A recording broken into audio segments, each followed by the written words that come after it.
Okay, here we go. Sorry about that. We're here today with Dr. Kenneth Holland. He'll be one of our featured speaker for our Great Decisions series on March 28th at 7 p.m. He'll be talking about energy and geopolitics. And I wanted to ask him, what's one of the topics that you'll be covering on the 28th, Dr. Holland?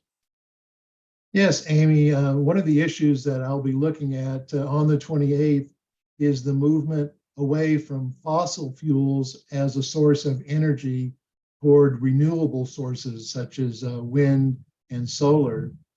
And actually, there are some risks involved with that transition.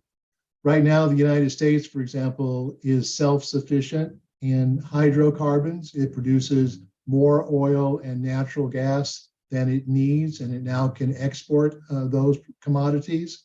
And Germany, on the other hand, is moving away from dependence on fossil fuels, and almost 50% of the energy consumed in Germany comes from wind, solar, and other renewable sources.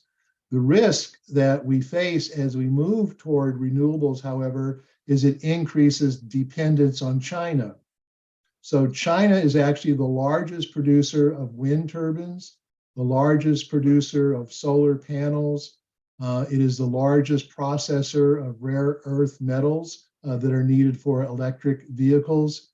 And so we run the risk of putting ourselves at the mercy of retaliation from China.